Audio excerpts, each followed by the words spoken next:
நேர்த்தியாக 3 ஆண்டுகளை கடந்து 4வது ஆண்டை செலுத்திக் கொண்டிருக்கக்கூடிய அறிவொளி தாமோதரன் அவர்களே, இந்த நிகழ்ச்சியிலே கலந்து கொண்டிருக்கக்கூடிய பெரியார் பற்றாளர்களே, உங்கள் அனைவருக்கும் எனது மாலை நேர வணக்கத்தை தெரிவித்துக் கொள்கின்றேன்.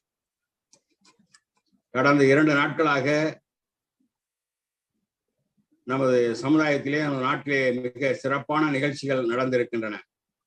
நேற்றைய முன்தினம் நம்முடைய ஒன்றிய அரசு நம்முடைய இஸ்ரோ நிறுவனத்திலிருந்து அனுப்பிய அந்த சந்திரயான் 3 விண்கலம் மிக சிறப்பாக சந்திரனிலே தரையிறங்கி இருக்கிறது. அங்கிருந்து தகவல்களை நமக்கு அனுப்பி இருக்கிறது என்கின்ற வரலாற்று சிறப்புமிக்க ஒரு நிகழ்வு நடந்து இருக்கிறது. அதே போல நேற்றுக்கு முதல் நம்முடைய உச்ச நீதிமன்றம் மிக சிறப்பான ஒரு தீர்ப்பினை வழங்கி இருக்கிறது. அந்த தீர்ப்பினை வரவேற்று தமிழர் தலைவர் ஆசிரியர் அவர்கள் மிக சிறப்பான ஒரு அறிக்கையை எழுதியிருக்கின்றார்கள்.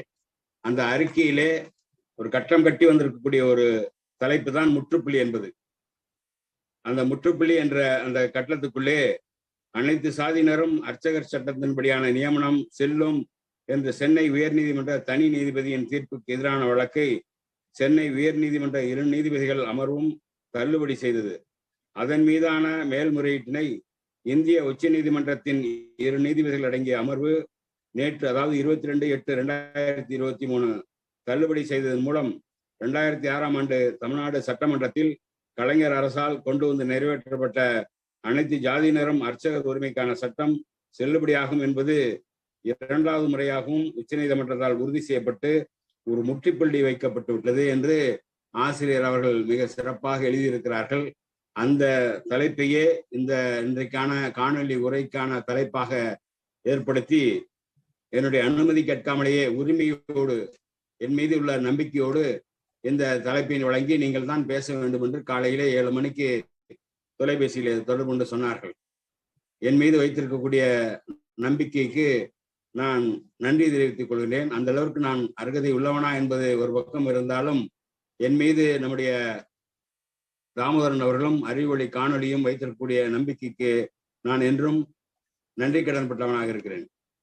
நேற்றைய தினம் சந்திரயான் அந்த செயற்கைக்கோள் சந்திரனிலே இறங்கிய பிறகு அதை பற்றி உலகெங்கும் உள்ள அனைத்து தமிழர்களும் பெருமையாக பாராட்டி கொண்டிருக்கிறார்கள். உலகே வியந்து பார்த்து கொண்டிருக்கிறது. அதிலே குறிப்பிடத்தக்க ஒரு நிகழ்ச்சியாக என்ன என்று சொன்னால், அந்த சந்திரயான் 3 என்று விண்கலம் இறங்கி இருக்கிறது என்று சொன்னால் அதனுடைய திட்ட இயக்குனர் நம்முடைய தமிழர் ஒருவராக அதில் இருக்கிறார். அதே போல சந்திரயான் 2 அதனுடைய திட்ட இயக்குனரும் தமிழகத்தைச் சேர்ந்த ஒரு பெண்மணி தான் இருந்திருக்கிறார்கள், வனிதா முத்தையா என்பவர். இன்றைக்கு சந்திரயான் 3 திட்ட இயக்குனர் வீரமுத்து அவர்கள். அப்புறம் சந்திரயான் 1 திட்ட இயக்குனர் நம்முடைய மயில்சாமி அண்ணாதுரை அவர்கள். அந்த இஸ்ரோனுடைய தலைவராக சிவன் அவர்கள் பணியாற்றி இருக்கிறார்கள். அதுபோல மங்கள்யான் அந்த விண்கலத்தினுடைய இயக்குனராக நம்முடைய தமிழர் சுப்பையா அவர்கள் அன்றைக்கு விளங்கினார்கள் என்பது மகிழ்ச்சிக்குரிய ஒன்றாக இருக்கிறது. இன்றைக்கு தமிழ்நாட்டிலே கல்வி முறை சரியில்லை என்று சங்கிகள் புலம்பிக் கொண்டிருந்தாலும் கூட இவர்கள் அனைவரும் தமிழ்நாட்டிலே படித்தவர்கள், தமிழ்நாட்டு கல்வி முறையிலே படித்தவர்கள், அதுவும் அரசு பள்ளியிலே படித்தவர்கள். தமிழ்நாட்டு கல்வி முறை எவ்வளவு சிறப்பாக இருக்கிறது என்பதற்கு இதை விட எடுத்துக்காட்டு வேறு ஒன்றும் சொல்ல தேவையில்லை. அந்த அளவிற்கு சிறப்பாக தமிழ்நாட்டு கல்வியிலே தமிழ்நாட்டு அரசு கொண்டு வந்து நம்முடைய காமராஜர் காலத்தில் கொண்டு வரப்பட்ட கல்வி திட்டத்திலே படித்து, கலைஞர் அவர்கள் கொண்டு வந்த அந்த பாடத்திட்டத்தை படித்து இன்றைக்கு தமிழ்நாட்டிலிருந்து விஞ்ஞானிகள் ஆகி இன்றைக்கு இவ்வளவு பெரிய மகத்தான சாதனை செய்து இந்தியாவிற்கே பெரும் பேரை தேடி தந்திருக்கக்கூடிய ஒரு நிகழ்வாக சந்திரயான் விளங்கி கொண்டிருக்கிறது. இந்த சந்திரயான் நிகழ்ச்சிகள் எவ்வளவு சிறப்பாக இருக்கிறது என்று நாம் மகிழ்ச்சி அடைந்தாலும் கூட இன்னமும் கூட நம்முடைய பார்ப்பனர்கள், மதவாதிகள் எப்படிப்பட்ட மூட நம்பிக்கையில் இருக்கிறார்கள் என்பதை அதிலிருந்து நாம் தெரிந்து கொள்ள வேண்டிய செய்திகள் ஏராளம். நம்முடைய தமிழர் தலைவர் ஆசிரியர் அவர்கள் கூட ட்விட்டர் பக்கத்திலே ஒரு செய்தியை வெளியிட்டு இருக்கிறார்கள். இனிமேலாவது சந்திரனை பற்றிய அந்த மூட நம்பிக்கைகளை பரப்புவதை நிறுத்திக் கொள்ளுங்கள். சந்திரனுக்கு 27 மனைவிகள் என்று சொல்லுகிறீர்கள், சந்திர கிரகணம் என்று சொல்கிறீர்கள், பாம்பு விழுங்குகிறது என்று சொல்கிறீர்கள். இந்த கதைகள் எல்லாம் குப்பையிலே தூக்கி போடுங்கள் என்று அவர் அறிவுறுத்தி இருக்கிறார். இந்த சந்திரனை பற்றி எவ்வளவு கட்டுக்கதைகள். சந்திரன் ஒரு மனிதனை போல அவரை சித்தரித்து அவர் மீது பல்வேறு மூட நம்பிக்கைகளை புகுத்தி சந்திரனுக்கு 27 மனைகள் என்று சொல்லி அந்த சந்திரனை நவகிரகத்தில் ஒன்றாக கொண்டு வந்து, நவகிரகத்துல சந்திரன் கிரகமே கிடையாது, பூமியினுடைய துணைக்கோள். ஆனா நவகிரகத்துல சந்திரனை கொண்டு வந்திருக்கான். கொண்டு வந்து அது மனிதனுடைய வாழ்க்கையை தீர்மானிக்கிறது என்றெல்லாம் சொல்லி ஜோதிடர்கள் இன்றைக்கும் மக்களை ஏமாற்றிக் கொண்டிருக்கிறார்கள், மக்களை முட்டாளாக்கி கொண்டிருக்கிறார்கள். இந்த மூட நம்பிக்கையெல்லாம் இனிமேலாவது விலக்கி வையுங்கள் என்று சொல்லி தமிழர் தலைவர் அவர்கள் அறிவுறுத்தி இருக்கிறார் என்று சொன்னால் இது எவ்வளவு அறிவார்ந்த ஒரு செயலாக இருக்கிறது. இதை புரிந்து கொள்ள முடியாத சங்கிகள் நம்முடைய தமிழர் தலைவருடைய அந்த பக்கத்திலே அவரை கண்டபடியும் வசைபாடி கொண்டு இருக்கிறார்கள். அவர்களுக்கு தெரிந்தது அவ்வளவுதான், வசைபாடுவது மட்டும்தான் அவர்களுக்கு தெரியும்.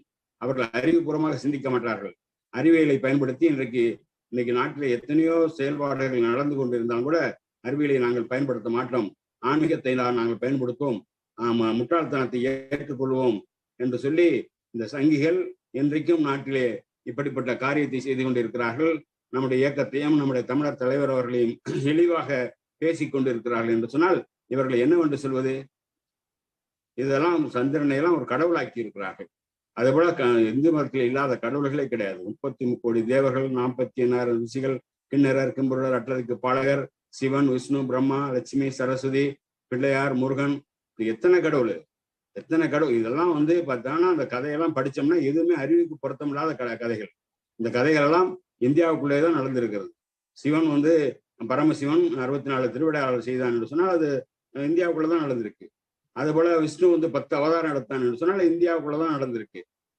இதுதான் அவனுக்கு உலகம். உலகமே இவ்வளவுதான் நம்பிக்கிட்டு இருந்தான். இன்றைக்கு உலகம் விரிந்து பறந்து எத்தனையோ கண்டங்களை கொண்டிருக்கிறது, எவ்வளவு நாடுகளை கொண்டிருக்கிறது. அந்த நாடுகள் எல்லாம் சிவனை தெரியாது, பிரம்மாவை தெரியாது, விஷ்ணுவை தெரியாது, முருகனை தெரியாது, பிள்ளையாரை தெரியாது. இருந்தாலும் கூட இவையெல்லாம் கடவுள் என்று சொல்லிக்கொண்டு அந்த கடவுளை பரப்புகின்ற வேலையை இன்றைக்கும் பார்ப்பனர்கள் செய்து கொண்டிருக்கிறார். அந்த கடவுள் பெயரால் புராணங்களை எழுதி வைத்து, இதிகாசங்களை எழுதி வைத்து நம்ம எல்லாம் நம்ப வைத்து நம்முடைய மக்களை வணங்க செய்திருக்கிறார்கள். இதனால்தான் தந்தை பெரியார் அவர்கள் கடவுளை கற்பித்தவன் முட்டாள், பரப்புகிறவன் ஐக்கியன், வணங்குகிறவன் காட்டு மிராண்டி என்று சொன்னார். அதற்காக கோபித்துக் கொள்வார்கள். தந்தை பெரியார் அவர்கள் இந்த கடவுள் மறுப்பு வாசகத்தை எப்ப உருவாக்குறாரு? தந்தை பெரியார் அவர்கள் காங்கிரஸ்ல சேர்ந்தது 1919. அதுக்கு பிறகு தொடர்ந்து 6 ஆண்டு காலம் காங்கிரஸில் பயணித்தார்கள். அதற்கு பிறகு 1925 தான் சுயமரியாதை இயக்கத்தை துவக்குகிறார்கள். அதற்கு அப்போதான் பெரியார் அவர்கள் இந்த கடவுள் மறுப்பு வாசகத்தை சொல்லவில்லை. 1965 விடயபுரம் என்ற இடத்திலே தான் அந்த கடவுள் மறுப்பு வாசகத்தை அவர்கள் உருவாக்குகிறார்கள் என்று சொன்னால் எவ்வளவு தூரம் ஆய்ந்து அதை சிந்தித்து அந்த முடிவை எடுத்திருப்பார்கள். அதற்கு முன்னால் இந்த கடவுளுடைய பித்தலாட்டங்களை எல்லாம் அவர் தோல்வித்து காட்டியிருக்கிறார். ராமாயணத்தை பற்றி குடியரசு பத்திரிகையிலே தொடர் கட்டுரை எழுதியிருக்கிறார்கள். அதுபோல ராமாயண ஆராய்ச்சி என்ற புத்தகத்தை எழுதியிருக்கிறார்கள். ராமனுடைய வண்டவாளத்தை எல்லாம் தண்டவாளத்தில் ஏற்றிருக்கிறார்கள். அந்த அவதார மகிமையெல்லாம் அவர்கள் புட்டு புட்டு வைத்திருக்கிறார்கள். அதே போல சிவனை பற்றியும், முருகனை பற்றியும், பிள்ளையாரை பற்றியும், இந்த இந்து மத கடவுள் என்று சொல்லக்கூடிய எந்த கடவுளையும் அவர் விட்டு வைக்கல. ஆனாலும் கூட மக்கள் அதை ஏற்றுக்கொள்ளாமல் கோயிலுக்கு போவதையும் பூஜை செய்வதும் புனஸ்காரம் செய்வதையும் திருவிழாக்களை கொண்டாடுவதையுமே நோக்கமாக கொண்டு செயல்பட்டார். தந்தை பெரியார் அவர்கள் இந்த மக்கள் அறிவுபூர்வமாக சிந்திக்கணும், சுயமரியாதை உணர்ச்சி பெறணும், பகுத்தறிவு பெறணும், அவங்க கல்வியில முன்னேறணும், வேலைவாய்ப்புல முன்னேறணும், அவங்க உலகில் உள்ள மற்ற மனிதர்களைப் போல மானமும் அறிவும் உள்ள மனிதனாக வாழ வேண்டும் என்பதற்காக தன்னுடைய வாழ்நாளையே செலவிட்டவர்கள். அவருடைய உழைப்பால் பலன் பெற்ற தமிழர்கள் நாங்க அவருடைய கருத்துக்களை ஏற்றுக்கல. அவரால் பலன் பெற்றாங்க. அவர் படிக்க சொன்னாரு, எல்லாம் படிச்சான். வேலைக்கு போக சொன்னார், வேலைக்கு போனான். அவர் அந்த இடஒதுக்கீட்டை பெற்று தந்தார், அதுல பலன் அனுபவிச்சான். குலக்கல்வி திட்டம் கொண்டு வந்த பொழுது அதை எதிர்த்தார்கள். அந்த குலக்கல்வி திட்டம் இருந்திருந்தால் இன்றைக்கு தமிழர்கள் இத்தனை உயர்வுக்கு வந்திருக்க முடியும், ஆளாகி இருக்க முடியுமா? இன்றைக்கு சந்திரயான்ல இத்தனை விஞ்ஞானிகள் பணியாற்றி இருக்கிறார்கள். இன்றைக்கு அந்த சந்திரயான் இந்த குலக்கல்வி திட்டம் இருந்திருந்தால் மயில்சாமி அண்ணாதுரை படித்திருக்க முடியுமா? மயில்சாமி அண்ணாதுரையுடைய பெயர் அண்ணாதுரை தான். அவருடைய அப்பா பேர் தான் மயில்சாமி. அந்த காலத்தில் அண்ணாதுரை என்று அவருடைய அப்பா பெயர் வைத்திருக்கிறார் என்று சொன்னால் அந்த அண்ணாவின் மீது, திராவிட இயக்கத்தின் மீது அவருடைய தந்தைக்கு எவ்வளவு பற்று இருந்திருக்க முடியும்? திராவிட இயக்கத்தின் மீது உள்ள நன்றியின் காரணமாகத்தான் அவருக்கு அண்ணாதுரை என்ற பெயர் வைத்திருக்கிறார். அண்ணாவும் கலைஞரும் பெரியாரும் அதற்கு முன்பு காமராஜரும் இல்லை என்று சொன்னால் தமிழர்களுக்கு இந்த கல்வி பெற்று கிடைத்திருக்குமா? இந்த உயர்வு கிடைத்திருக்குமா? இத்தனை விஞ்ஞானிகள் உருவாகி இருக்க முடியுமா? இதையெல்லாம் சிந்தித்து பார்க்காமல் தமிழர்கள் பக்தி என்ற அடிப்படையிலே பார்ப்பான் அவனுடைய புராண பிரசங்கத்தை வைத்துக் கொண்டு மக்களை ஏமாற்றி கொண்டு இருக்கிறான். இதையெல்லாம் பார்த்துத்தான் தந்தை பெரியார் அவர்கள் எவ்வளவுதான் நாம் இந்த உரிமைகளை பெற்று தந்தாலும் கடைசியிலே தமிழன் அடிமையாவது இந்த கடவுள் மத மூட நம்பிக்கையிலே தான் என்று சொல்லித்தான் 1965 விடயபுரத்திலே கடவுள் இல்லை, கடவுள் இல்லை, கடவுள் இல்லவே இல்லை என்கின்ற அந்த அருமையான பொன்மொழியை நமக்கு உருவாக்கி தந்தார். அதே போல பார்த்தோம் என்று சொன்னால் தமிழர் தந்தை பெரியார் அவர்கள் தன்னுடைய வாழ்நாள் முழுவதும் எவ்வளவு போராட்டங்களை, பார்ப்பனர்களுக்கு எதிராக போராட்டங்கள் நடத்தி இருக்கிறார்கள். சேரன் மாதிரியில் நடந்த போராட்டம் என்பது சாதாரண போராட்டமா? ஒரு பார்ப்பன அல்லாத ஒரு பிள்ளை சாப்பிடுவதை ஒரு பார்ப்பான் பார்த்து விட்டால் அது பார்ப்பன அல்லாத பிள்ளையோட ஒரு பார்ப்பான் சேர்ந்து உணவு அருந்தி விட்டால் நான் வாழ்நாள் முழுவதும் பட்டினி கிடப்பேன் என்று சொன்ன பார்ப்பனர்கள் வாழ்ந்த போது அந்த சம்பிரதாயத்தை நான் மாற்ற முடியாது என்று சொன்னவர் வாவேசு ஐயர். அந்த சம்பிரதாயத்துக்கு ஆதரவாக இருந்தவர்கள் ராஜகோபாலாச்சாரி, சீனிவாச ஐயங்கார் போன்றவர்கள். அதோடு சமரசம் செய்து கொண்டவர் மகாத்மா காந்தியடிகள். இதை எதிர்த்து பெரியார் அவர்கள் 1924 குரல் கொடுத்திருக்கிறார் என்று சொன்னால் தமிழரின் மீது, தமிழருடைய மானத்தின் மீது, அந்த சீமரியாதையின் மீது எவ்வளவு பற்று கொண்டவராக பெரியார் இருந்தார்.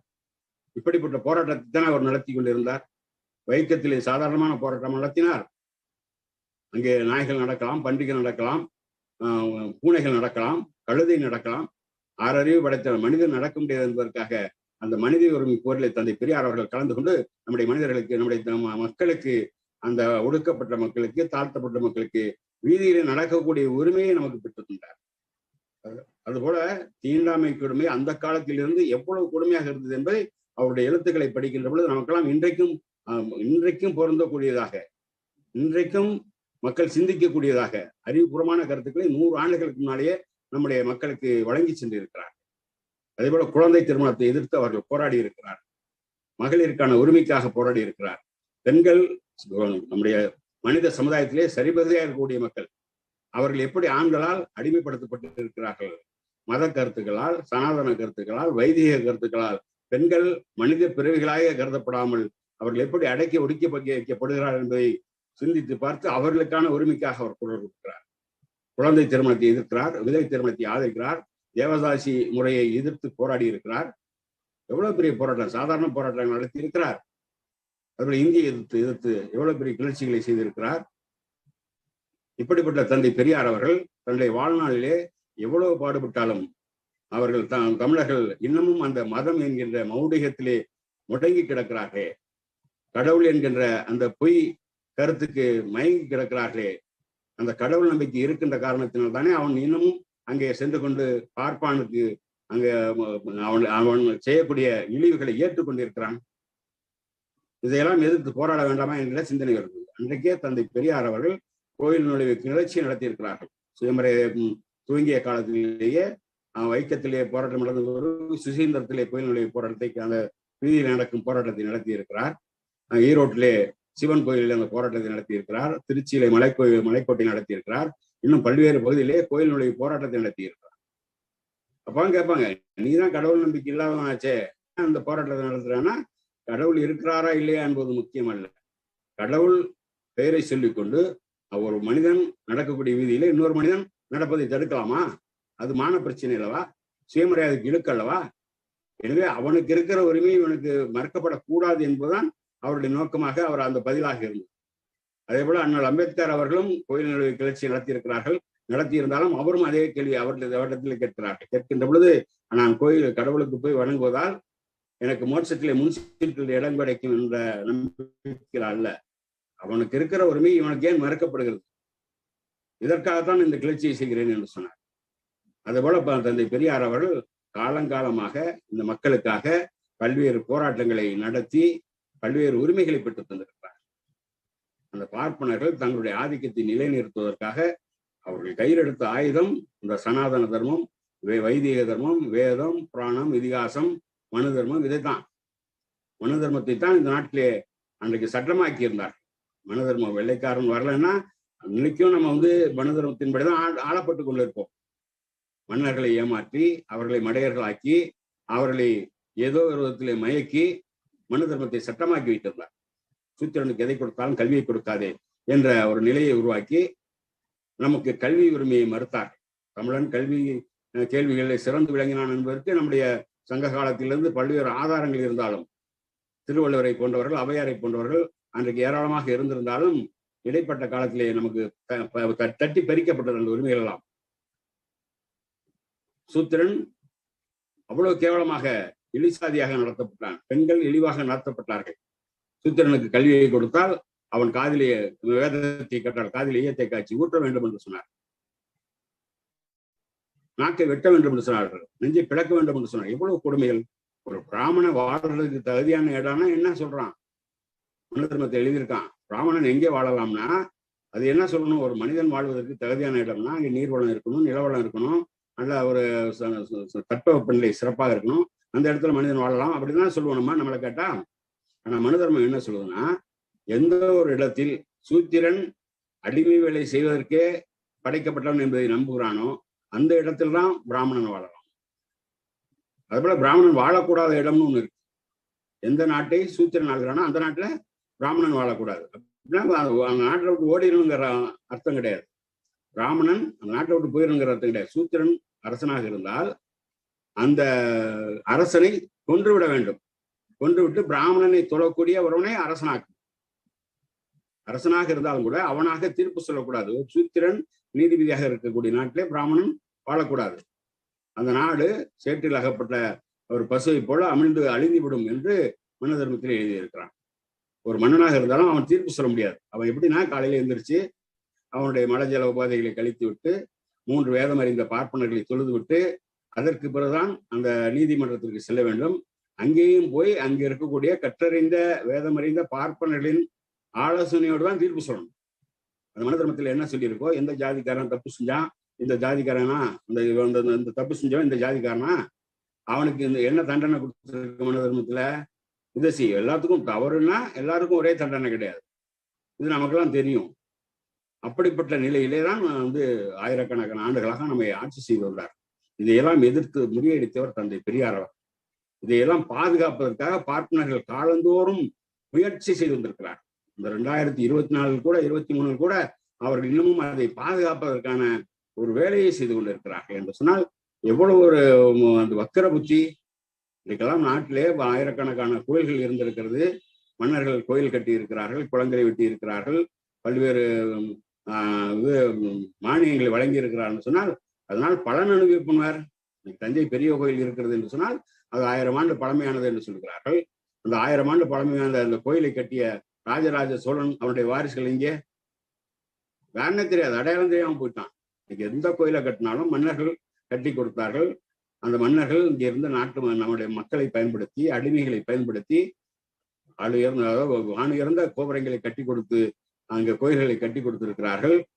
ஆனால் அதனால் பலன் அனுபவிப்பவன் இன்றைக்கும் பார்ப்பான் தான். பார்ப்பான் தன்னுடைய காலம் பூராவும் தன்னுடைய பரம்பரையாக உழைக்காமல் உண்டு கொடுக்க வேண்டும் என்பதற்காக நிரந்தர ஏற்பாட்டை செய்து கொண்டிருக்கிறான்.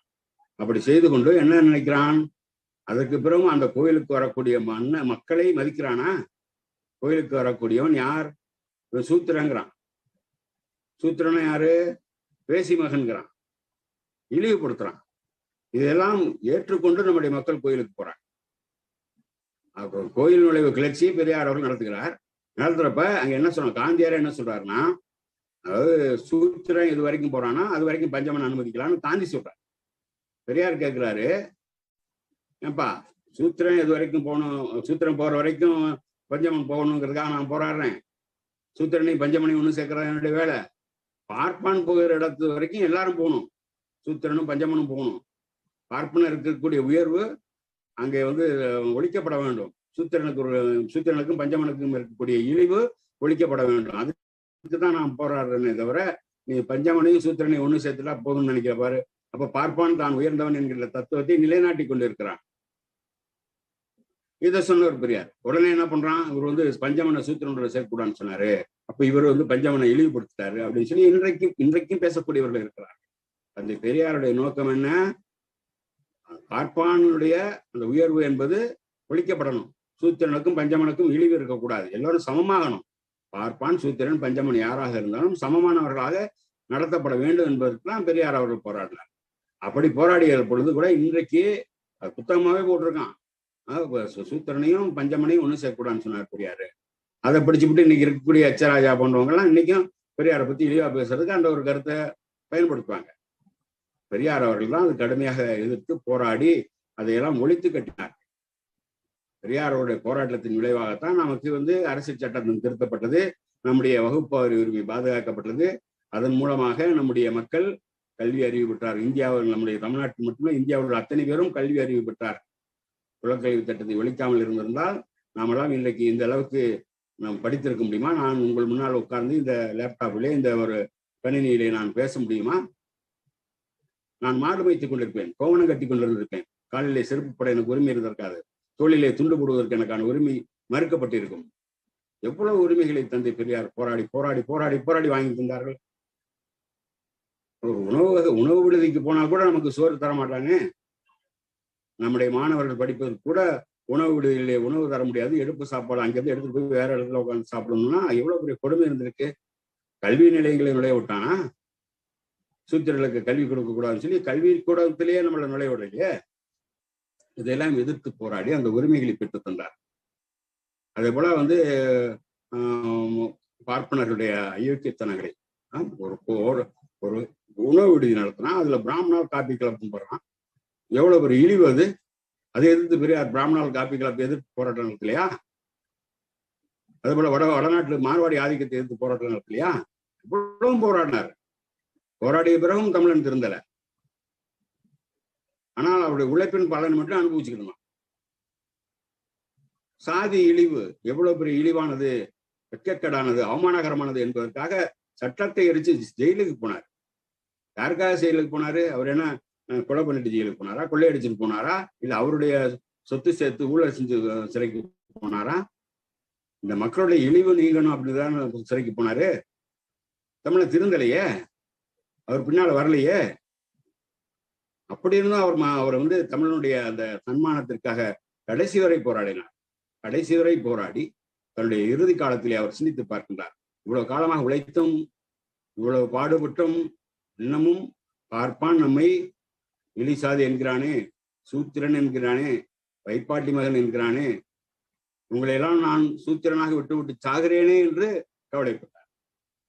நம்முடைய வீட்டில் பெரியவர்கள் இருந்தால் என்ன கவலைப்படுவார்கள்? அந்த பேரனுடைய திருமணத்தை பார்க்காம சாவறனே, இந்த பேரனுக்கு கல்யாணம் பண்ணி வச்சு அவன் குழந்தை பிறந்திருந்தா அதை கொஞ்சிட்டு சாவலாமே என்று பெரியவர்கள் அந்த சிந்திப்பார்கள், கவலைப்படுவார்கள்.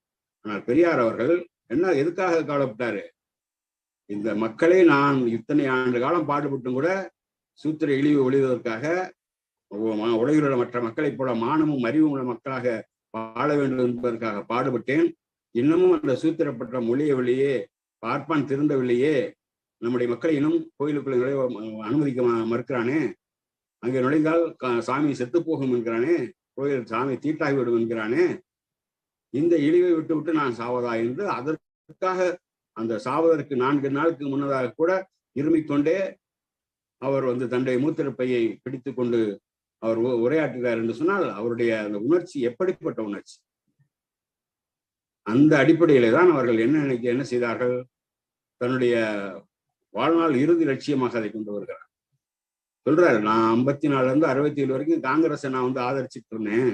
அது மூலமாக நம்முடைய மக்கள் கல்வி கற்றார்கள், வேலை வாய்ப்புக்கு போனாங்க, கலெக்டர் ஆயிட்டாங்க, ஜட்ஜ் ஆயிட்டாங்க, இன்னைக்கு டாக்டர் ஆயிட்டாங்க, ஆசிரியர் ஆயிட்டாங்க, பேராசிரியர் ஆயிட்டாங்க. ஆனாலும் ஒரு அர்ச்சகனாக முடியலையே. கோயிலுக்கு போனா தீட்டாயிடுச்சுங்கிறானே, சாமி சிலையை தொட்டா சாமி செத்து போயிருங்கிறானே. இதையெல்லாம் விட்டுட்டு நான் எப்படி சாவுறது? சாக கவலை பயப்படல அவரு. சாவு என்ன, எல்லாருக்கும் இயற்கை. தன்னுடைய துணைவியார் மறைந்த பொழுது, ஆகமையார் மறைந்த பொழுது அது இயற்கை என்று சொன்னவர். ஆனால் சரியட்டி பன்னீர்செல்வம் இறப்பை அவரால் தாங்கிக் கொள்ள முடியவில்லை. அந்த சரியட்டி பன்னீர்செல்வம் அவரால் இந்த சமுதாயத்திற்கு ஏற்படக்கூடிய நன்மையை நினைத்து அவர் அப்படிப்பட்ட நன்மையை பெறுவதற்காக போன பன்னீர்செல்வம் அவர்கள் அந்த பன்னீர்செல்வம் மறைந்தாயே என்று அதற்காக கவலைப்பட்டார். ஆனால் தன்னுடைய துணைவியார் மறைந்து தன்னுடைய அந்த பொது தொண்டுக்கு வசதியாக பயன்படுத்தி கொண்டவர் தந்தை பெரியார். அப்படிப்பட்ட நிலையிலே இந்த மக்கள் இன்னைக்கும் அந்த இழிவை ஏற்றுக்கொண்டு கோயிலுக்கு போறாங்க. அங்க போனா டக்குன்னு வெளியே நின்றுட்டு இருக்கான் என்று சொல்லி அந்த மக்களுடைய சுயமரியாதைக்கு கவலைப்பட்டவர் தான் தந்தை பெரியார் அவர்கள். அதனாலதான் 69 தந்தை பெரியார் அவர்கள் முழங்குகின்றார், இந்த மக்களுடைய இழிவு ஒழியணும் அப்படின்னு சொன்னா கோயில் கருவறை நுழைவு போராட்டம் கடைசியா நடத்தணுங்கிறார். கோயில் நுழைவு போராட்டத்தை ஏற்கனவே நடத்தியிருக்கிறார், வீதி நடக்கக்கூடிய போராட்டத்தை நடத்தி இருக்கிறார், அரசியல் சட்டத்தை எதிர்த்து கிளர்ச்சி செய்திருக்கிறார், ராமன் படத்தை எரித்திருக்கிறார், பிள்ளையாரை போட்டு உடைத்திருக்கிறார். ஆனால் கோயில் கருவறை நுழைவு, கருவறையில பாப்பான் இருக்கிறான். நான் அடித்து விரட்டிய பாம்பு எல்லா இடத்து வீதியில இழக்கக்கூடாது என்று சொன்னால் அந்த பாம்பு ஓடிவிட்டது. கல்விக்கூடத்தில் நுழையக்கூடாது என்று சொன்னால் அடித்தேன், ஓடிவிட்டது.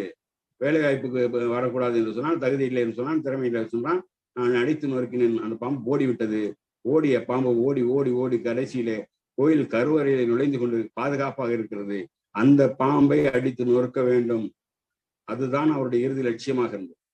அதனால்தான் கோயில் நுழைவு கிளர்ச்சியை திராவிட முன்னேற்ற கழக ஆட்சி, அது நம்முடைய ஆதரவான ஆட்சியாக இருந்தாலும் ஆட்சிக்கும் பங்கம் வந்து விடக்கூடாது. அதே நேரத்தில் நம்முடைய உரிமையையும் நாம் விட்டு விடக்கூடாது. நம்மவர்கள் தானே ஆளுகின்றார்கள், நமக்கு இந்த ஆட்சியை காணிக்கை என்று சொல்லி இருக்கிறார்களே என்று அவர் பார்க்காமல், நமக்கு காணிக்கையாக செலுத்தப்பட்ட ஆட்சியிலும் கூட இந்த நிலை தொடர்வதா, நம்முடைய இழிவு தொடர்ந்து கொண்டிருப்பதா, அதனை எதிர்த்து நாம் போராடாமல் நாம் என்ன செய்வது என்பதற்காக அந்த கோயில் நுழைவு, கருவறை நுழைவு போராட்டத்தை அவர்கள் அறிவிக்கின்றார்கள். அறிவித்து மன்னார்குடி ராஜகோபாலசாமி கோயிலே கருவறை நுழைவு போராட்டத்தை அவர்கள் அறிவிக்கிறார். அதுக்கு முன்னே என்னன்னா, கோயில் நுழைவு போராட்டம், கருவறை நுழைவு போராட்டம் நடத்த வேண்டும் என்று சொன்ன பொழுது அன்றைக்கு இருந்த ஆத்திகவாதிகள் கொஞ்சம் பேர், குன்றக்குடி அடிகளார் போன்றவர்கள் ஐயாவுக்கு ஒரு வேண்டுகோள் விடுக்கிறார்கள். ஐயா, நீங்க நாத்திகர், நீங்க இந்த போராட்டத்தை நடத்தாதீங்க, நாங்க நடத்துறோம் என்று சொன்ன பொழுது பெரியார் அதை ஏத்துக்கிட்டார். சரி, பரவாயில்ல, நீங்க நம்ம சன்னிதானம், நீங்க நடத்துங்க, அதுக்கு ஏற்பாடு செய்யுங்க, உங்களுக்கு 2 மாசம் டைம் தரேங்கிற. எல்லாருக்கும் அவகாசம் கொடுக்குறாரு. அரசியல் சட்டத்தை கொளுத்துகின்ற பொழுது அந்த அரசியல் சட்டத்தை கொளுத்தினால் என்ன தண்டனை என்று இல்லை. அதனால அரசாங்கத்துக்கு வாய்தா கொடுக்குறாரு. உனக்கு நான் வாய்தா தர்றேன், அதுக்குள்ள நீ சட்டத்தை திருத்து, இல்லைன்னா நான் சட்டத்தை கொளுத்துவேனாரு. ஆனா அவன் அந்த அந்த சட்டத்தை திருத்தாமல், சாதி ஒழிக்கப்பட்டு விட்டது என்கின்ற அந்த சட்டத்தை கொண்டு வராமல், சட்டத்தை எரித்தால் என்ன தண்டனை என்று சொல்லி 3 மாதம் முதல் 3 ஆண்டுகள் வரை சிறை தண்டனை, கடும் தண்டனை, கடுங்காவல் தண்டனை என்று சட்டம் கொண்டு வந்தான். அது போல ஆதீனத்துக்கு கூட அவகாசம் கொடுக்குறாரு. 2 மாசம் அவகாசங்க, சன்னிதானம் அவர்களே 2 மாசம் அவகாசம் தரேன், அதுக்குள்ள நீங்க இதுக்கு என்ன ஏற்பாடு செய்யணுமோ செய்யுங்கிறப்ப அவர் மற்ற ஆதீனங்கள்லாம் ஒத்து வரல. பெரியாருடைய அந்த முற்போக்கு சிந்தனைக்கு குன்றக்குடி அடிகளார் ஒத்துக்கொண்டது போல மற்ற ஆதீனங்கள் ஒத்து வரல. அதனால என்ன பண்றாரு, ஆதீனம் தன்னுடைய ஆதீனத்துக்கு கட்டுப்பாடு உள்ள கோயில்கள்ல எல்லாரும் போகலாம், கருவறை வரைக்கும் எல்லாரும் போகலாம்னு சொன்னார். அதை பெரியார் ஏத்துக்கல. சரி, அது மகிழ்ச்சி, உங்க ஆதீனத்தில் உள்ள கோயில்கள்ல எல்லாரும் நுழையலாம், வழிபடலாம், சாமியை தொட்டு வழிபடலாம்னு சொல்றீங்க, ரொம்ப மகிழ்ச்சி.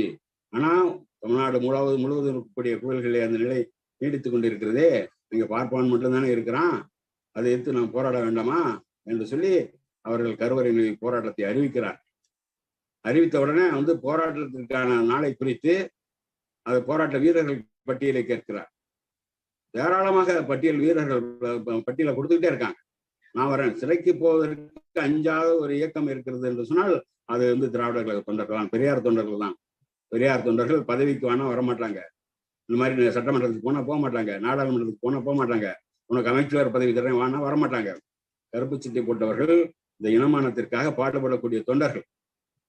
அந்த பதவிக்கு ஆசைப்படாத அந்த இயக்கத்தை சேர்ந்தவர்கள் பெரியார் சிறைக்கு போக தயாரா, அரசியல் சட்டத்தை எரிக்க வேண்டும் என்று சொல்லும்போது அப்படித்தான் பட்டியலுக்கு நீண்டு கொண்டே இருக்கிறது. ஏராளமான பெயர் கொடுத்தார், 10,000 பேருக்கு மேலே பெயர் கொடுத்து போராடி கைதாகி சிறைக்கு சென்றார்கள். அதுபோல இந்த கருவறை நுழைவு போராட்டத்திற்கு தேதி அறிவித்து அந்த பட்டியல் கேட்ட பொழுது ஏராளமான தோழர்கள் தங்களுடைய பெயர்களை கொடுத்து நாங்கள் சிறைக்கு வர தயாராக இருக்கிறோம் என்று சொன்னார்கள். அதே நேரத்திலே கலைஞர் அவர்கள் அன்றைக்கு ஆட்சியில் இருந்தார்கள். நம்முடைய கலைஞர் அவர்கள் பெரியாருடைய அந்த குடியரசு இதழிலே துணை ஆசிரியராக இருந்து பெரியாருடைய தத்துவத்தை தன் வாழ்நாள் முழுவதும் கடைபிடித்தவர்கள், அமுல்படுத்தியவர்கள். அதனால் ஐயா, உங்களுடைய பிள்ளைகள் நாங்கள் ஆட்சியில் இருக்கிறோம், நீங்கள் மாற்று ஆட்சியில் இருந்து நீங்கள் போராடினால் அதை பத்தி கவலை இல்லை. ஆனால் காமராஜரை ஆதரித்துக் கொண்டு பெரியார் சட்டத்தை எரித்தார்கள். ராஜாஜி காலத்தில் இந்திய எதிர்ப்பு போராட்டத்தை நடத்தினார்கள், இப்படி பல்வேறு போராட்டங்களை நடத்தினார்கள்.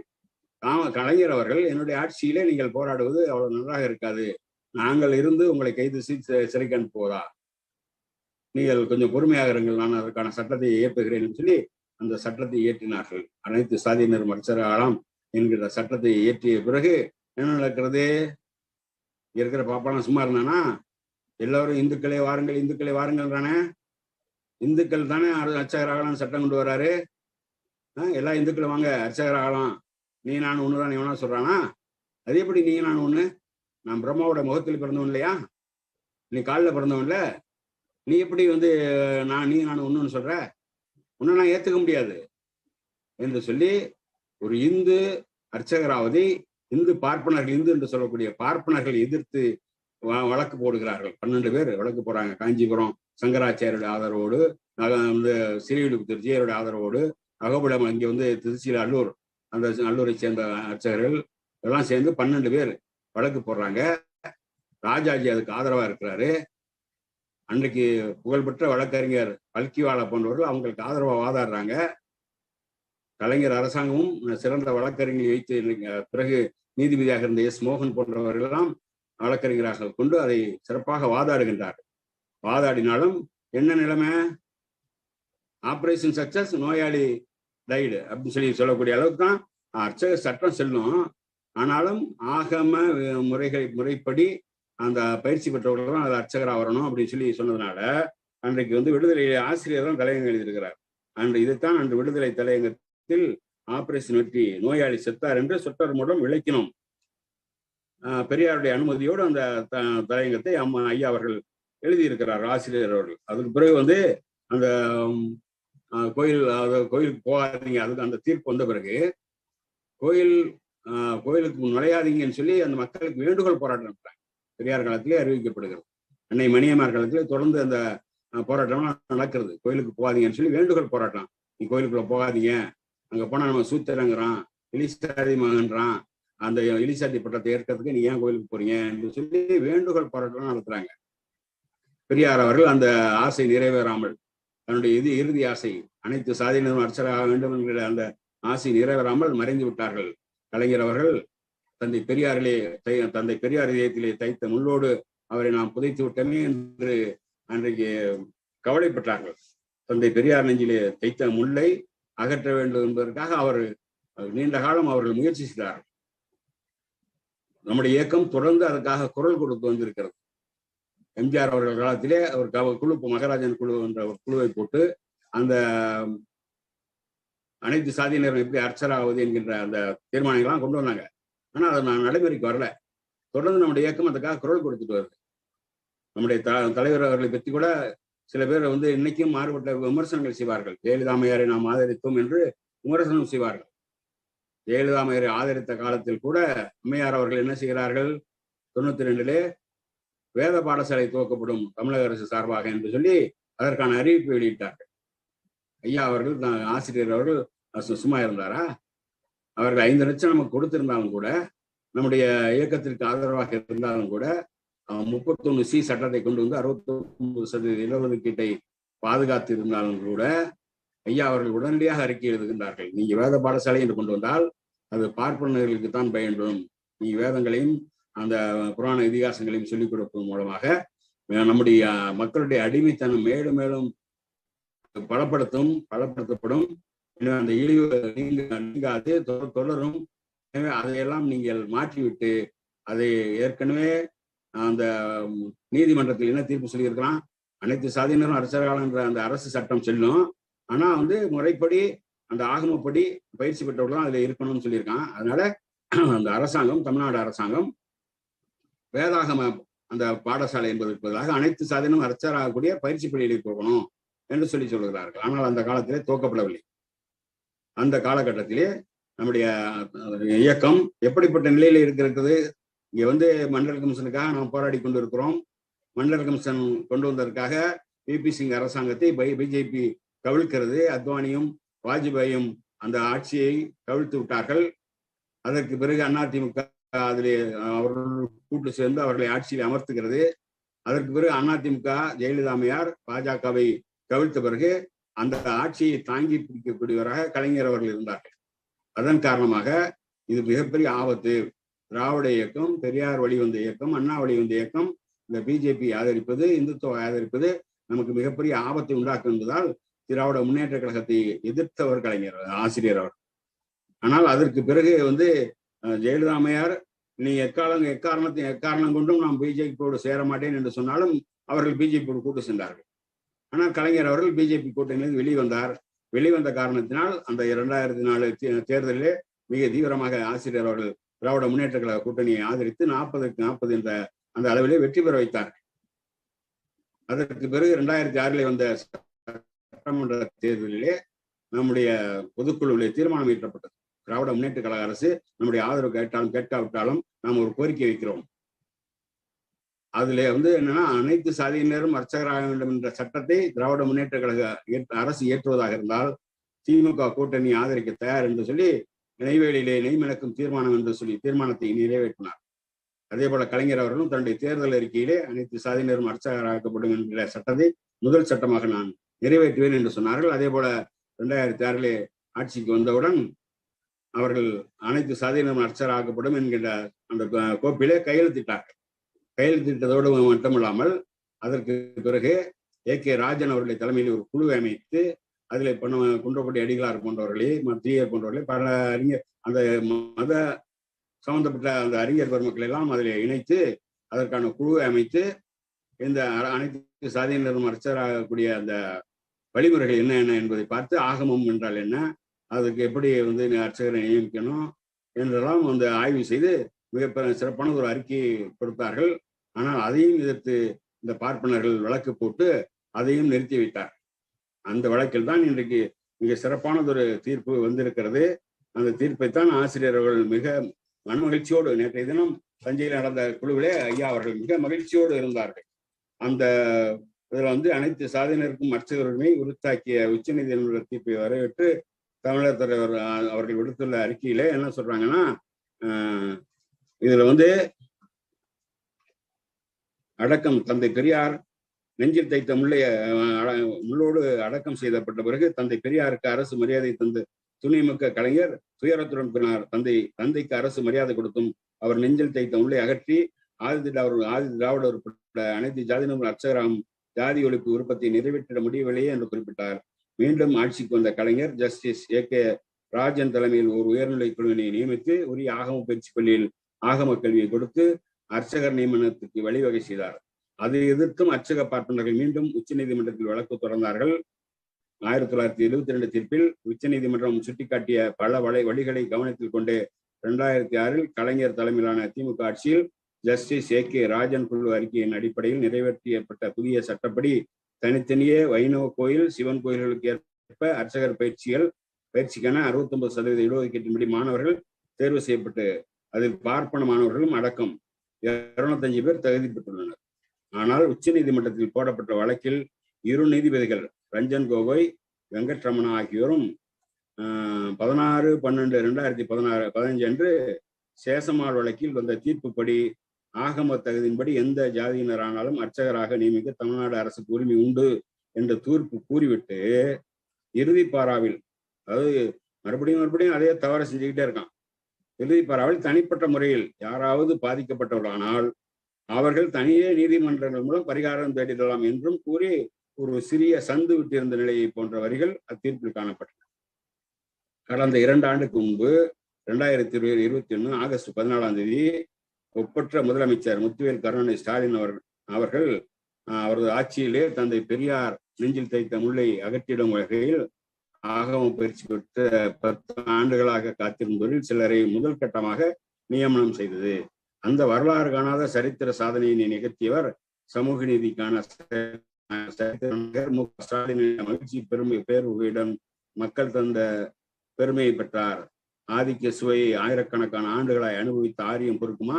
மீண்டும் ஆங்காங்குள்ள சில ஆரிய நச்சரங்களின் மறைமுக உதவியோடு மீண்டும் நீதிமன்றத்திற்கு படையெடுத்தனர். சென்னை உயர் நீதிமன்றத்தில் ஒரு நியமனம் பற்றி புதிய வழக்கு. ஆகம பயிற்சி பெற்றவர் ஜாதி கண்ணோட்டமின்றி அர்ச்சகர் நியமன தகுதி உடையவரே என்று தீர்ப்பளித்ததை எதிர்த்து உச்ச நீதிமன்றத்தில் மீண்டும் மேல்முறையீடு செய்த நிலையில் அந்த வழக்கினை அனுமதிக்காமலேயே அத்தீர்ப்பு சரியானது என்று அதை தள்ளுபடி செய்து ஒரு முழு வட்ட பயணத்தை உச்ச நீதிமன்றம் இதன் மூலம் முடிவுக்கு கொண்டு வந்து விட்டது.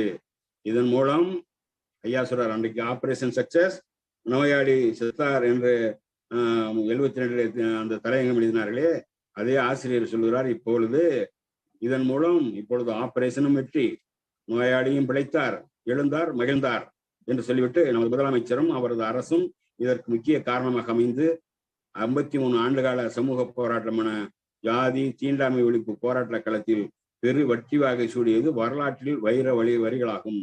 நியாயத்தரசினை சரியாக பிடித்து நீதிபதிகளும் மக்களின் பாராட்டுக்கு உரியவர்கள் இது ஒரு திருப்புமுனை தீர்ப்பு. தொடரட்டும் முப்பட்ட முதலமைச்சரின் சரித்திர சாதனைகள். எஞ்சிய நியமனங்கள் தொடரட்டும். இடையில்லாமல் அனைத்து சாதியினரும் அர்ச்சகராகும் வகையில் அர்ச்சகர் பயிற்சியும் தொடரட்டும் என்று சொல்லிவிட்டு ஒன்று சொல்றார் ஆசிரியரே. இதன் மூலம் பெரியார் வென்றார், அண்ணா வென்றார், கலைஞர் வென்றார், ஸ்டாலின் வென்றார், மக்கள் வென்றார்கள். முதலமைச்சருக்கு நன்றி நன்றி, திராவிடம் வெல்லும், நாளைய வரலாறு சொல்லும் என்று சொல்லிவிட்டு இதுல ஒன்றை ஐயா அவர்கள் மறைத்திருக்கிறார்கள். ஏன் மறைச்சிருக்காருன்னு சொன்னா, இது எழுதியது தமிழர் தலைவர் ஆசிரியர் அவர்கள். இந்த அர்ச்சகர் நியமனத்திலே தந்தை பெரியார் அவர்களுக்கு எந்த அளவுக்கு பங்கு உண்டோ, அனைத்து சாதியினரும் அர்ச்சகராக வேண்டும் என்ற போராட்டத்தை ஐயா அவர்கள் துவக்கிய காலத்திலே அன்றைக்கு பார்ப்பனர்கள் எந்த ஒரு ஜாதி வெறியோடு இருந்தார்களோ அதே ஜாதி வெறியோடு இன்றைக்கும் இருந்து கொண்டிருக்கிறார்கள். இன்றைக்கும் தொடர்ந்து அது நடைமுறையிலே பார்ப்பனர்கள் நடைமுறைப்படுத்திக் கொண்டிருக்கிறார்கள். பார்ப்பான் உயர்ந்தவன், நாங்க தான் அறிவுள்ளவன், நாங்க தான் பிரம்மாவோட முகத்துல பிறந்தவங்கிறத திமிரோட செய்து கொண்டிருக்கிறார்கள்.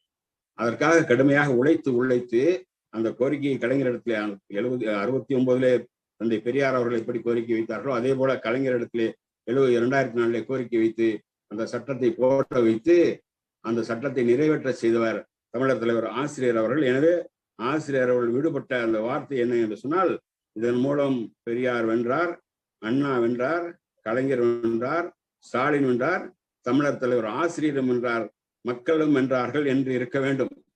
ஆசிரியர் அவர்கள் தன்னடக்கத்தின் காரணமாக அவருடைய பெயரை அது குறிப்பிடாவிட்டாலும் கூட நாம் அவரை கொண்டாடுவோம். தமிழர் தலைவர் ஆசிரியர் தான் வென்றிருக்கிறார். இறுதி வெற்றி பெரியாருக்கு, இறுதி வெற்றி ஆசிரியருக்கு, இறுதி வெற்றி திராவிடர் கழகத்துக்கு. இந்த வகையில நாம் தமிழர் தலைவர் ஆசிரியரை நாம் கொண்டாட வேண்டும். இன்றைக்கு முத்துவேல் கருணாநிதி ஸ்டாலின் ஆட்சியை நாம் பாதுகாப்பதன் மூலமாக நம்முடைய இயக்கத்திற்கு மிகப்பெரிய ஒரு உறுதுணையாக அவர்கள் இருந்து கொண்டிருக்கிறார்கள். இந்த தமிழ் மக்களுக்காக கிடைத்த அந்த ஆட்சியினை பாதுகாக்க வேண்டும். அதுக்காகத்தான் வரக்கூடிய அக்டோபர் மாதம் தஞ்சையிலே மிகப்பெரிய ஒரு பாராட்டு விழாவினை தமிழர் தலைவர் அவர்கள், தமிழக முதலமைச்சர் அவர்களுக்கு, முத்துவேல் கருணாநிதி ஸ்டாலின் அவர்களுக்கு எடுக்க இருக்கிறார். அந்த விழா என்பது எவ்வளவு மகத்தான விழாவாக நாம் சிறப்பாக கொண்டாடணும். அந்த வகையிலே அங்க மாநாடு நடக்க இருக்கிறது. இன்னைக்கும் பேசுறான், சங்கிகள்லாம் என்ன பேசுறான், நீதான் கடவுள் நம்பிக்கை இல்லாதவனாச்சே, எதுக்கு நீ நாத்தியனுக்கு என்ன வேலை, கருவறையில கோயில் என்ன கருவறை, நாத்தியனுக்கு வேலை?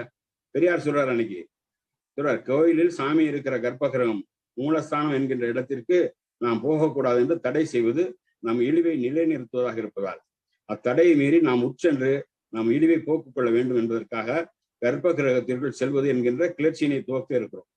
கர்ப்ப கிரகத்திற்குள் போவது நாம் சாமியை கும்பிடுவதற்காக அல்ல, நம் இழிவை போக்கிக் கொள்வதற்காகவே ஆகும். நாம் கர்ப்ப கிரகத்திற்குள் போவதால் சாமி தீட்டாவதாக இருந்தால் வெளியே இருக்கக்கூடிய சாமிகளை எல்லோரும் தொட்டு வணங்குகிறார்கள். அதற்கு மட்டும் தீட்டு இல்லாமல் போனது எப்படி? எனவே நாம் தொட்டால் தீட்டாகிவிடும் என்பது நம்மை ஏமாற்றி நம்ம இழிவை பாதுகாக்க செய்யப்பட்ட சூழ்ச்சியாகும் பெரியார் சொல்றார். அதே போல என்னன்னு சொல்றாரு, நாம் கோயிலுக்கு போறதுனால நீங்கள் கடவுள் இல்லை என்று சொல்கிறாயே, நீதான் கடவுள் என்று சொல்கிறாயே, நீ எதற்காக சாமி இருக்கிற இடத்துக்கு போக வேண்டும் என்கிறாய் என்று கேட்டார்கள். நான் சாமி இல்லை என்று சொல்கிறேன், நான் சாமியிடம் போவதும் சாமியை ஒழிப்பதற்குத்தான் என்று பதில் சொன்னேன். நீயும் நானும் கோயிலுக்கு போக ஆரம்பித்தால் நாம் பூஜை செய்கிறா போல நீ தொட்டு கும்பிடுகிற மாதிரி ஏற்பட்டு விட்டால் பார்ப்பான் கோயிலுக்குள் சாமி இல்லை, கல்தான் இருக்கிறது என்பான். அங்கு போவதில் பயன் கிடையாது என்று அவனே பிரச்சாரம் செய்ய ஆரம்பித்து விடுவான். இன்றைக்கு பார்ப்பான் சூத்திரன் என்கிற பேதத்தை காட்டுவதற்கு கர்ப்ப கிரகம் ஒன்றுதான் இருக்கிறது. மற்ற எல்லா இடங்களிலும் ஒழித்தது போல இந்த இடத்தில் இருக்கிற பேதத்தையும் ஒழித்தாக வேண்டும். சாமி இருக்குதோ இல்லையோ, வெங்காயம், அதை பத்தி கவலை இல்லை. மனிதனுக்கு மனிதன் ஜாதி பேதம் இருக்கக்கூடாது என்பதுதான். வேறு எந்த மதத்திலும் இது போன்ற தடை கிடையாது. யார் வேண்டுமானாலும் அந்த மதத்தை சேர்ந்தவன் எதுவரையில் வேண்டுமானாலும் செல்ல உரிமை உண்டு. இந்து மதம் ஒன்றில் மட்டும்தான் பார்ப்பானை தவிர மற்றவன் கர்ப்ப கிரகத்துக்குள் போகக்கூடாது என்கிற தடை இருக்கின்றது. இந்த தடை தான் நம்மை சூத்திரனாகவும் பார்ப்பானாகவும் பார்ப்பானை பிரம்மணனாகவும் வைத்திருக்கிறது.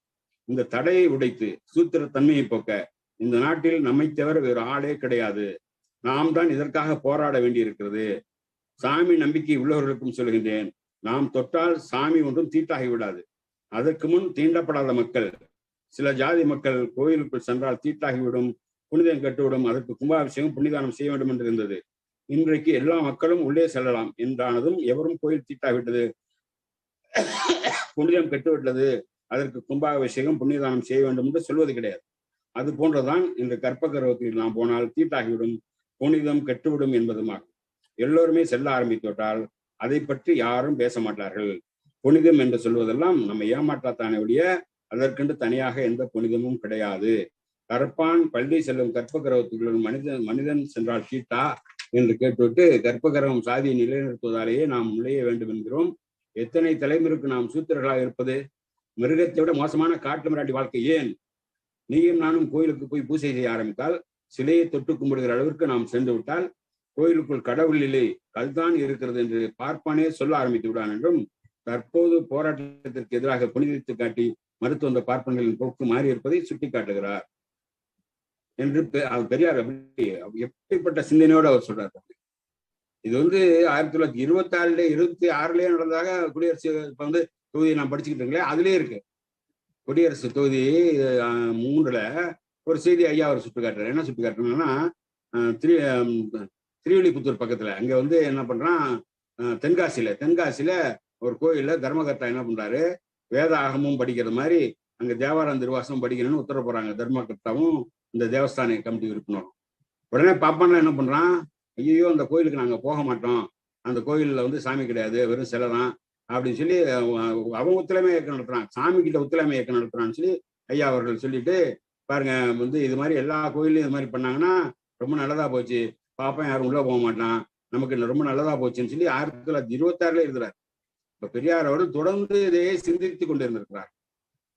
தமிழர்கள் உள்ளே போனால், தமிழ் உள்ளே போனால் பார்ப்பான் வெளியே வந்து விடுவான். இன்னைக்கு ஆறுமுகசாமி சிதம்பரத்துல அந்த தேவாரம் திருவாசகம் போடுறாருன்னா உடனே அவர் அடிக்கிறான். தமிழ்ல உள்ள போனா அடிக்கிறான்.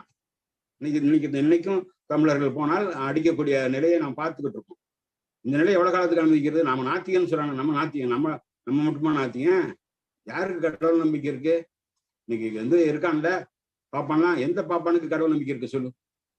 அர்ச்சகரா இருக்கக்கூடிய பார்ப்பான்ல இருந்து இன்னைக்கு சாதாரண அம்பி வரைக்கும் ரங்கராஜ் பாண்டே கூட சாமி நம்பிக்கை இருக்கா? கடவுள் காப்பாற்றுவாருன்னு முழுசா நம்புறானா? இன்னைக்கு திருப்பதி கோயிலுக்கு போனா அங்க புலி அடிக்குதுன்னு சொல்லி வர பக்தர்களுக்கு தடிதான் கொடுக்குறான்னு தவிர வெங்கடாஜலபதி காப்பாற்றுவாருன்னு சொல்ல முடியல. திருப்பதி சென்று திரும்பி வந்தால் திருப்பம் இறங்குறான். ஆனா அங்க போன புலி அடிக்குது, வெங்கடாஜலபதி காப்பாற்ற முடியல. அவனுக்கே அந்த தேவஸ்தான கமிட்டிக்கே நம்பிக்கை இல்லாம ஆளுக்கு ஒரு தடியை கொடுக்குறான்னா எவனுக்கு நம்பிக்கை இருக்கு? காஞ்சிபுரத்துல தேவநாதன் உள்ள கசமசா பண்ணானே, அவனுக்கு கடவுள் நம்பிக்கை உண்டா? இதை விட மோசமான செயல் ஏதாவது இருக்க முடியுமா? அந்த கடவுளுக்கு சிலைக்கு முன்னாலேயே கற்பகிரகத்துக்குள்ளே என்ன வேலை செஞ்சான் அவனுக்கு கடவுள் நம்பிக்கை இருக்கு? அவனை என்ன பண்ணீங்க நீங்க பார்ப்பனெல்லாம் சேர்ந்துட்டு? காஞ்சி சங்கராச்சாரிய சங்கராமனை போட்டு தள்ளானே, அவனுக்கு கடவுள் நம்பிக்கை கிடையாதா? அவனை கடவுள் நம்பினானா அதை செய்வானா? அது கோயில் வாசல்லையோ கோயிலுக்குள்ளேயே கணக்கு எழுதிக்கிட்டு இருந்த சங்கரராமனை சங்கராச்சாரிய ஆளு வச்சு வெட்டி கொள்றான்னா அவனுக்கு கடவுள் மேல நம்பிக்கை உண்டா? எந்த பாப்பானுக்காக கடவுளை நம்பக்கூடிய ஒரு இது இருக்கா? அவனுக்கு கடவுள் நம்பிக்கை கிடையாது.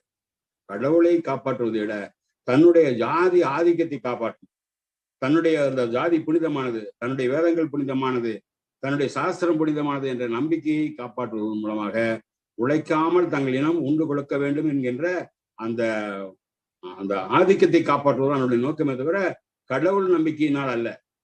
அவனுக்கு கடவுள் நம்பிக்கை கிடையாது. நம்முடைய மக்கள்கிட்ட கடவுள் நம்பிக்கை இருந்தால்தான் அவன் இதையெல்லாம் செய்ய முடியும் என்பதால் நம்முடைய மக்களை நம்ப சொல்லுகிறான். அவனுக்கு எந்த நம்பிக்கையும் கிடையாது. அவனுக்கு தெரியும், ஏன்னா அவன் விஞ்ஞானம் படிக்கிறான். சந்திரனை பாம்பு விழுங்கல, அது நல்லா தெரியும். சூரியன் சந்திரன் பூமி எல்லாம் நேர்கோட்டில் வரும்போது சந்திர கிரகணம் ஏற்படுதுங்கிறது அவனுக்கு தெரியும். இருந்தாலும் என்ன சொல்றான், கிரகணத்தன்னைக்கு வெளியே போகாத, கிரகணத்தன்னைக்கு சாப்பிடாத, கர்ப்பிணி பெண்கள் வெளியே போகக்கூடாது, இதெல்லாம் சொல்றானா இல்லையா? அதை நம்பிக்கிட்டு நம்ம மக்கள் ஐயோ இன்னைக்கு கிரகணமா, நம்ம 8 மணிக்கு மேல வெளியே போகக்கூடாதுன்னு சொல்லி அன்னைக்கு பாத்தீங்கன்னா காலையிலேயே கடையெல்லாம் ஏகப்பட்ட கூட்டம் இருக்கும். எங்க ஊர்ல எல்லாம் நான் பார்த்திருக்கேன். காலையிலேயே கறி மீன் எல்லாம் வாங்கிட்டு போயிடுவாங்க. அதுக்கப்புறம் ஒரு 9 மணி 10 இந்த கிரகணம் ஏற்பட்ட நேரத்துக்கு போனா கூட்டமே இருக்காது. இதனால நான் தேர்ந்தெடுத்து நானா கடைக்கு போவேன். கிரகணம் ஆரம்பிச்சிருச்சா, சரி இப்ப மக்கள் ஒருத்தர் இருக்க மாட்டான், நம்ம போலான்னு சொல்லி நாங்களாம் போவேன்.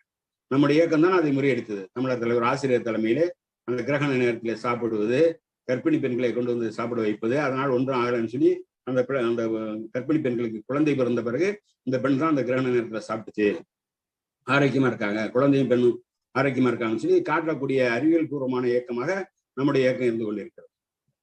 பெரியார் சொல்றாரு, நம்முடைய இயக்கம் மட்டும்தான் இன்றைக்கும் வன்முறை இல்லாமல் மிக மிக அமைதியாக அமைதி வழியிலே போராட்டம் நடத்தி சமுதாயத்தை மாற்ற நினைக்கிறது. ஆனா உலகெங்கிலும் மாற்றங்கள் ஏற்பட்டதெல்லாம் அப்படி இல்லை. அங்க வந்து கொலை செய்யப்பட்டிருக்கிறார்கள், வன்முறையிலே ஈடுபட்டிருக்கிறார்கள், எதிரிகளை அழித்து ஒழித்திருக்கிறார்கள். அதன் பிறகுதான் அங்கே ஒரு புரட்சி ஏற்பட்டிருக்கிறது, மாற்றம் ஏற்பட்டிருக்கிறது என்று சொல்கிறார். ஆனால் நம்முடைய இயக்கம் மட்டும்தான் அறிவு புரட்சி செய்து இந்த சமுதாயத்திலே மாற்றத்தை கொண்டு வந்தது. பார்ப்பனெல்லாம் அகிம்சைவாதியா? அவன் செய்த கொலைகள் எவ்வளவு? அன்றைக்கு நந்தனாரை கருவறை அந்த நடராஜரை தரிசிக்க சென்றதற்காக நந்தனாரை கொலை செய்தானே, அது கொலை என்று கூட தெரியாத அளவிற்கு அதை இருட்டடிப்பு செய்து விட்டானே. பரமசிவனே வந்து பார்ப்பான் கனவில் சொன்னதாக சொல்லி அந்த நந்தனாரை நெருப்புக்குள்ளே இறங்க வைத்து அந்த ஜோதியில ஐக்கியமாகி விட்டார், கடவுளோடு கடவுளாக சேர்ந்து விட்டார் என்று கதை சொல்லி நம்ப வைத்தானே. ஏன் அந்த பரமசிவன் பார்ப்பான் கனவிலே சொன்னதற்கு பதிலாக அந்த நந்தனார் கனவிலே சொல்லவில்லை என்று யாரும் கேட்கல. அன்னைக்கு நந்தனார் கேட்டிருக்கணும், ஏன்டா உன் கனவுல வந்து சொன்னவர் என் கனவுல சொல்லட்டீங்க, நான் வர்றேன் என்று சொல்லி இருக்கணும். ஆனா பார்ப்பான் சொன்னதை வேத வாக்காக எடுத்துக்கொண்டு தெய்வ வாக்காக எடுத்துக்கொண்டு அன்றைக்கு நெருப்பிலே இறங்கி செத்து போனான் நந்தனார். கொலை செய்த இயக்கம் பார்ப்பனர், கொலை செய்தவர்கள் பார்ப்பனர். நம்முடைய முன்னோர்களை, நம்முடைய பெரியோர்களை சாதியின் பெயரால், தீண்டாமையின் பெயரால் கொலை செய்திருக்கிறார்கள். எத்தனை சமணர்களை கழுவெட்டி கொண்டார்கள். தெரிஞான சம்பந்தன் என்கின்ற சவுண்டி பார்ப்பான் மன்னர்களை பயன்படுத்தி, பாண்டிய மன்னனை பயன்படுத்தி 8000 சமணர்களை கழுவிலேற்றி கொன்றானா இல்லையா? புத்தர்களை வெட்டி வெட்டி சாத்தார்களா இல்லையா? ஒரு புத்தருடைய தலைக்கு, பௌத்த பிக்குவின் தலைக்கு 100 பொற்காசுகள் பரிசு அறிவித்து அவர்கள்